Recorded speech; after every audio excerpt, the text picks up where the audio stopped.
লিপিবদ্ধ হয়েছে তার বই আর্যভাট্টিয়া। এবং আর্যভাট্টিয়া তিনি যখন লিখেছেন তখন তার বয়স হচ্ছে 23 বছর। এবং তার আরেকটা বই আর্য সিদ্ধান্ত। মেনলি আর্যভাট্টিয়াতে ম্যাথামেটিক্সের কাজগুলো, কিছু অ্যাস্ট্রোনমির কাজ সেখানে তিনি লিপিবদ্ধ করে গেছেন।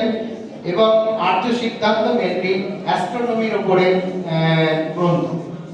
রাজ্যবর্ত দ্য টাইটেল অফ ফাদার, আমরা title of father of algebra কাকে বলবো?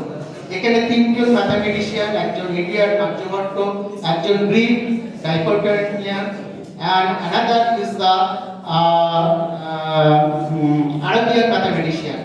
তিনজন ম্যাথামেটিশিয়ানই মধ্যে একটু কন্ট্রোভার্সি আছে, কিন্তু দেখা গেছে যে তাদের সবার আগে আর্যভট্ট কিন্তু মানে এই অ্যালজেব্রা বা শূন্যের আবিষ্কার এগুলো কথা তিনি বলে গেছে।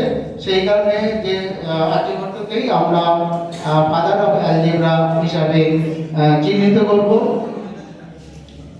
অলরেডি যে আমি বললাম যে একজন আরবিয়ান ম্যাথমেটিশিয়ান আইবিন মুসা আল খারজামি, এর নাম দিয়েই কিন্তু অ্যাকচুয়ালি অ্যালজেব্রা, অ্যালগরিদম এই টার্মগুলো এসছে।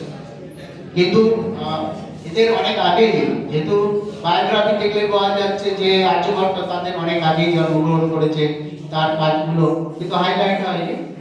পরে ওই ডাইফোটাস গ্রিক ম্যাথামেটিশিয়ান, তিনি যে ইকুয়েশনে সলভ করেছিলেন x + dy = c, গ্রিকের ম্যাথামেটিশিয়ানের নামটা বেশি প্রচলিত হয়েছে।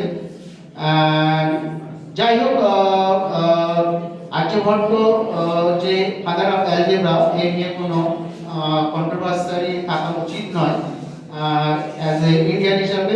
Aryabhata mention in Aryabhatiya that it was composed 3600 years into Kali Yuga, and that means he was 23 years old. তার এই লেখাতে বোঝা যাচ্ছে তিনি যে মেনশনটা করে গেছেন, তাতে বোঝা যায় সে সময় তিনি আর্যভট্টে লিখেছেন তার বয়স হচ্ছে 23 বছর। আর্যভট্ট